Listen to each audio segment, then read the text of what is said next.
Emergency U.S. food shortages and record credit card delinquencies. How to prepare now, guys. Our financial freedom is at risk. What's going on, financial freedom fighters? We've got some eye-opening information that's about to shake your world. Ever felt the panic of food shortages and seen your potatoes stuck in muddy fields? Ever had that cold sweat when your credit card gets declined for no reason? Well, hold on to your hats, folks, because what I'm about to drop is a roller coaster of revelation. We're diving deep into the mystery of food shortages, credit card delinquencies, and yup, you heard it, an amoxicillin shortage. But don't worry, guys, I'm going to drop the latest, the hottest preparation advice for you guys so that we can secure our financial freedom, all right?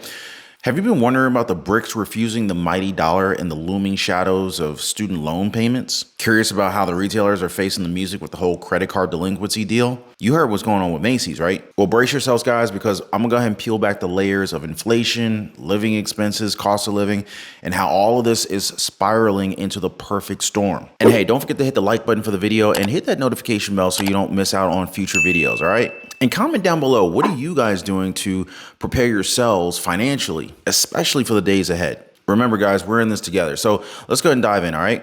So U.S. food shortages and record high delinquencies on credit cards. Have you guys heard about this? So Ohio residents are saying that their potatoes are stuck in the middle of muddy and icy fields. Cisco, the national distributor of food, they're issuing food shortage alerts. This is serious, guys. All sorts of shortages in the medical field, and of course, U.S. credit card defaults reaching a record high. Now, these are just some of the things that I've been hearing about. Let me know if you guys can confirm on any of these things or if you have any updates from where you happen to live. Now, what I have been able to confirm, though, is that there are definitely a lot of signs of an economic slowdown that's coming. Here, check this out. But in general, though, there are a lot of pressures in the U.S. economy. We don't know at this stage whether the government's going to shut down this weekend. We know the resumption of student loan payments are going to hurt consumers.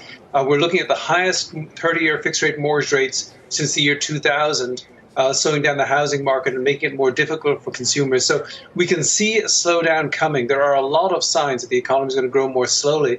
And the real question is, can interest rates begin to come down to reflect that, or are we going to have more of a hard landing because interest rates were just too high in a slowing economy? I tell you guys, the 1% listen to economy GDP news, and the average Joe, they will listen to the agricultural news more and more. And I think that's really more relevant to our lives on a daily basis. So it's really good to have a reliable source of information. And this is why we have this channel, our Financial Freedom Fan right here on YouTube. So make sure you do not forget to subscribe to the channel and make sure your notification bell's turned on. So, the first place that's always the first to feel the food shortages, food pantries. And right now, a lot of food pantries are experiencing their worst ever food shortage. Due to the economy, inflation, and of course the high cost of food, there's been a decline in food for the food bank from the USDA over the past year. Now, according to this, for the past 2 months, they've been getting more food, which is perfect timing because they're also seeing an increase in the number of neighbors who are in need of food. So it kind of just breaks even, or at least, close to break even as they're used to now. The community pantry used to be stocked with tons of food, but for more than 6 months, there's not enough food for everybody to get what they needed. They started growing their own vegetables and also helping community members grow their own garden by providing seeds and starter plants. Now, they're also asking people to help out, like get into your pantry, look at the macaroni and cheese or that thing of spaghetti that you haven't eaten in like 2 years and you're probably never going to eat. Put that in a box and bring that over to them. Things are getting tough out there, folks. And I'm worried that the U.S. situation may actually get a little bit worse. So I was at Dollar General last night to buy a few items, and I went to check out and my bank card got declined. No idea why, because, there was plenty of money in the bank account. I do have a second account, so I ended up using that one to pay for the items. So I got home to check why, and I found out that my purchase of snack items was flagged as fraudulent and locked up my account. What the heck? So thankfully, I had the backup bank account, and I do always carry cash. But just imagine if I didn't. Imagine if I didn't have cash. Imagine if I didn't have a backup bank account. Imagine if I truly needed those items and I was on a road trip or something like that. My son had a similar experience this week as well. So definitely keep that in mind, guys. Always have a backup. Matter of fact, have a backup for your backup. So U.S. credit card debt recently hit a record $1 trillion. And research shows that 42% of college students are a large part of that number. Financial experts say that we're seeing more and more people struggle with their finances, and they're using credit cards for basic living expenses. College students across the United States, they're saying that they're struggling to keep up with their credit card payments. In fact, More than 4 in 10 college students, they're saying that they're trying to pay off some type of credit card debt. Experts say it's because their balances have largely increased, especially since the APRs for people who don't have a credit history, they tend to be higher. And college students fit right into that category. But it's not just college students that are in a bind with debt in the United States. Credit card and car loan defaults are also recently hitting a 10-year high. Inflation squeezed Americans are defaulting on their credit cards and auto loans at levels not seen since the financial crisis back in 2008. And those bills are going to be even harder to pay off with interest rates that are possibly rising in the next Fed meeting. Not to mention the moratorium on student loans that are expiring. You got low and middle income earners. They have been especially hit hard by soaring prices on pretty much everything from rent, groceries, and new and used cars. And so this year, credit card delinquencies have hit 3.8%. Meanwhile, 3.6% have defaulted on their car loans. Both figures are the highest in more than 10 years, guys. People are having to make some tough decisions out there, whether it's to pay their credit card bills, their rent, or even buy groceries. And people are even opening new lines of credit. There are 70 million new credit card accounts open now than before the pandemic in 2019. And credit card debt surpassed $1 trillion for the first time ever this year, according to the New York Federal Reserve. And yeah, even the experts are saying that they've sped way past normal, and these growing delinquencies are very concerning for them too. And this is even before student loan payments kick in.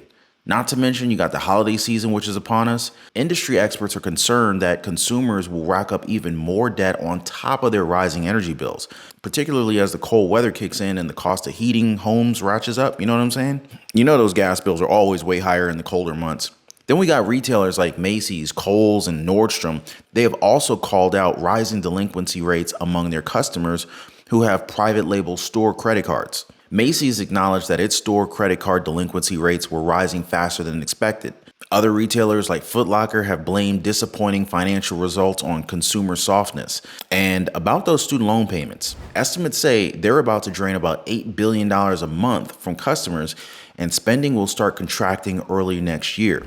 Now, if all 27 million borrowers in forbearance start paying back their student loans again, Fitch estimated that would amount to $5.5 billion to $8.2 billion monthly, reducing real consumption growth by anywhere between 7 to 10 basis points. And so that means real consumer spending will contract by about 0.8% in the first quarter of 2024 and by 3% in the second quarter. This is going to be reversing from the estimated growth of 3% and 1.2% in the third and fourth quarters in 2023. Big problems, guys. So as you know, the loans were put on pause for the past 3 years.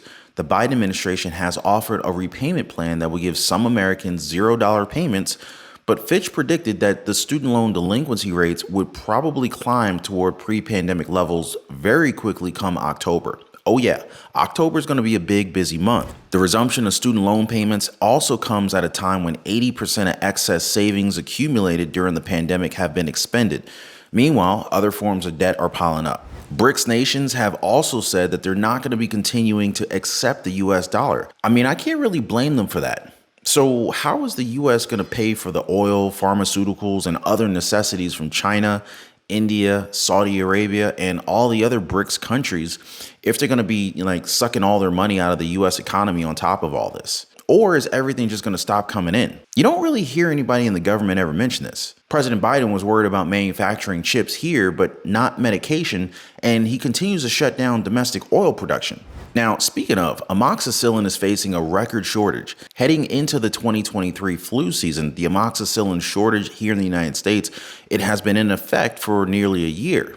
Now, as the most commonly prescribed antibiotic for children, amoxicillin is often used to treat bacterial infections, including pneumonia, bronchitis, and of course, infections of sinuses, ear, throat, skin, and urinary tract. But in a recent study published in the journal Pediatrics, a group of physicians from Boston Children's Hospital determined that since the shortage began, the odds of a child being prescribed amoxicillin for ear infections has plummeted by 91%. You can't really prescribe what your patient can't get, right? Now, the problem is much of the amoxicillin supply is made overseas. Specifically, a vast majority of the active pharmaceutical ingredients used to make amoxicillin comes from China and India. Two countries that are major parts of the BRICS alliance, by the way. Coincidence?